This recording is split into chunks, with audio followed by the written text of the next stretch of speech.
Thank you, Ken and Michael, and good morning, everybody. Morning, everybody in church and online.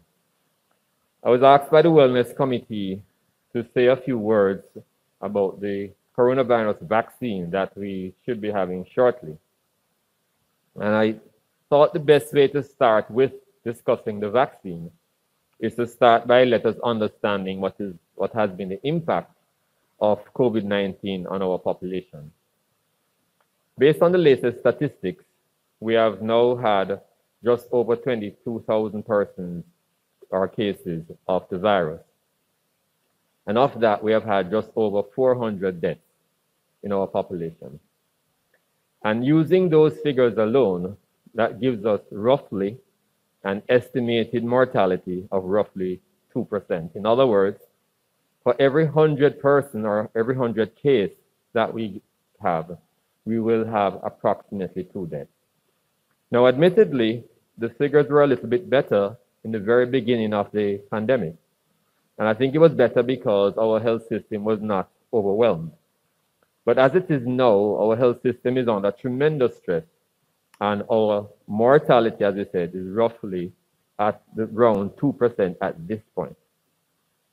It means that recently we heard about just over 500 cases in a day. And it means that in roughly 2 to 3 weeks' time, approximately 10 or 11 of those persons who were infected on that day will pass away. So this would be a grandfather, a grandmother, a mother, a father, a brother, a sister, and even a son or daughter. So it's important that we recognize that the virus has had a significant impact. So what would happen if we did nothing? If we were to allow the population to get the virus without any direct intervention? Well, using those figures and our estimated population of roughly 2.7 million, we will be looking at somewhere in the region of over 20 to 50,000 deaths in Jamaica. And clearly that's completely unacceptable. So the virus has had a significant impact on death. And we haven't discussed the long-term complications. For as a lung specialist, I can see in my office over the months many persons who have survived the coronavirus, but who are now having complications in their lungs. So while it is still true that the majority of persons who get the infection will actually do okay, and many of those who have symptoms will recover, there are persons who are dying from this condition. And therefore, we need to do something. So, what have we done? We are focused where our strength was, which is to try to protect us from getting exposed. And as a result of that, we have had the use of masks, we have had social distancing, and we have had hand sanitization and hygiene. And essentially, that works by preventing you from being exposed to the virus. But more recently, we have a new method of helping us to fight the virus, and that is the vaccine. And the vaccine is useful for persons for if you get exposed to the virus, that you have some kind of protection. Now, the vaccines that we have at present in the world they work by different methods, but the basic principle is when you get the vaccine, your body develops immunity or the ability to fight the infection. And when that happens, it means that if you are now exposed, that is, there is a breach, the protection you have been using has been breached, and the virus now gets into your system, you are now able to deal with that infection. From what we understand from the vaccines protect you from getting symptoms of the disease. And while the vaccines are not 100% foolproof, meaning a few persons who get the vaccine may still get infection, what we know is that those who get the infection and develop symptoms are more likely to have mild symptoms, less likely to have bad COVID-19, less likely to require hospitalization, and are therefore less likely to die. So this has been a very important development because it gives us one more defense against the virus. Now, in terms of the vaccine, how safe are the vaccines? Well, what do we know as fact?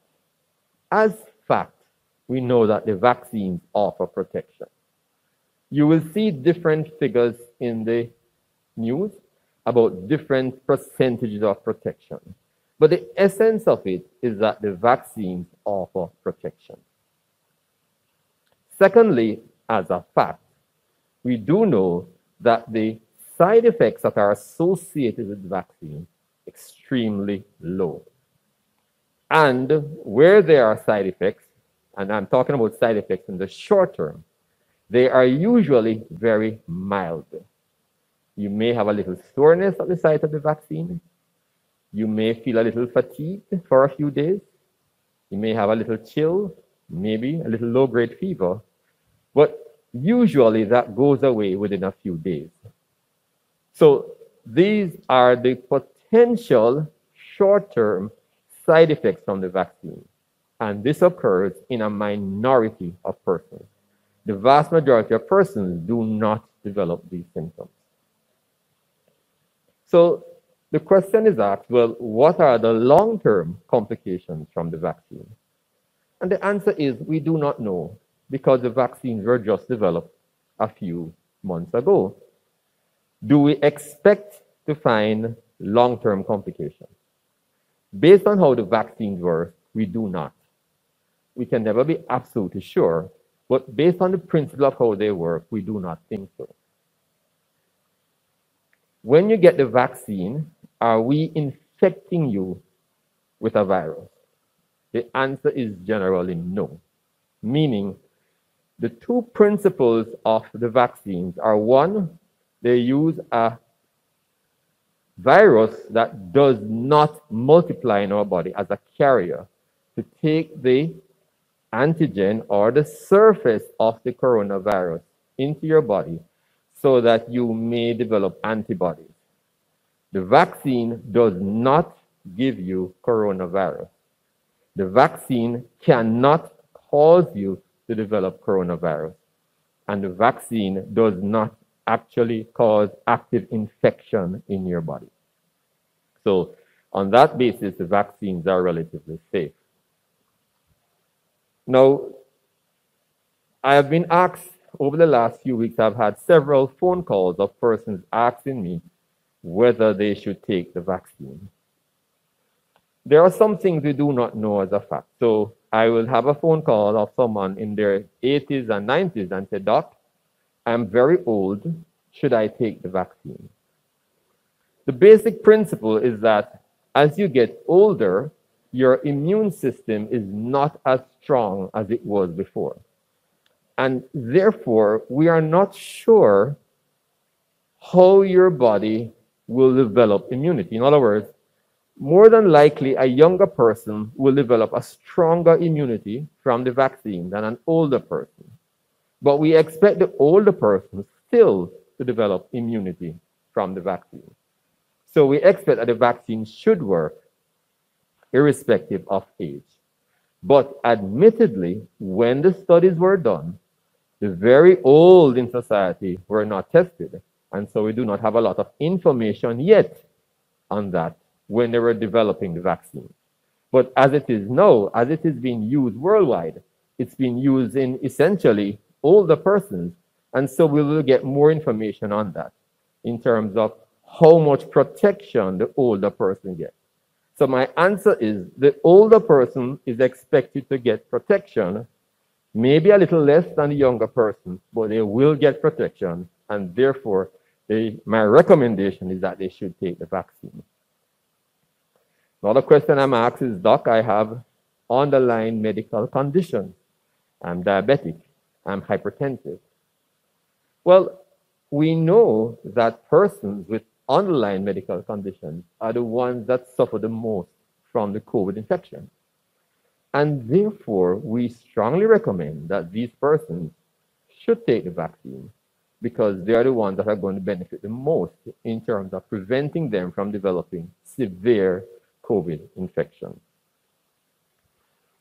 We have persons who have reduced immunity. They are immunocompromised. And again, this is a common question. If I'm immunocompromised, should I take the vaccine? The problem with the vaccine in persons whose immune system are not perfect is that lots of studies were not done. So that's the first thing. We expect, remember we said that the vaccine does not infect you. So we don't expect the vaccine to cause a problem. But will their immune system react sufficiently that the vaccine will offer them protection? We're not 100% sure. Persons have varying degrees of immunity. We still expect an immune response, although it may not be as good as somebody who has a normal immunity. But for persons like that, you could certainly discuss the situation with your personal doctor. I have lupus, I have rheumatoid arthritis, I have autoimmune conditions. Should I take the vaccine?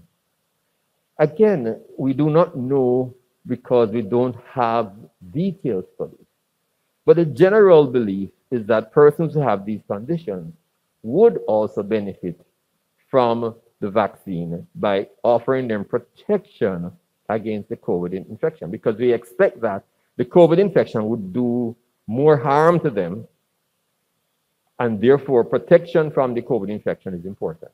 So again, we generally recommend that persons in this condition can take the vaccine, but again, have a discussion with your personal doctor so that if there are any peculiarities as it relates to you, then we can decide if that is the best thing for you or not.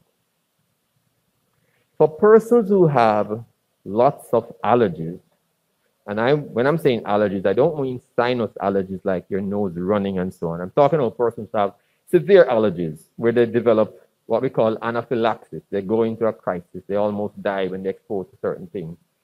Then they should consult with your doctor first before taking the vaccine. Any foreign substance that is injected potentially can cause an allergic reaction. And although, again, the risk is low, for persons who have had that happen to them before, we strongly recommend that you discuss that with your doctor before you take the vaccine. The next thing is, well, if I decide to take the vaccine, how do I get the vaccine?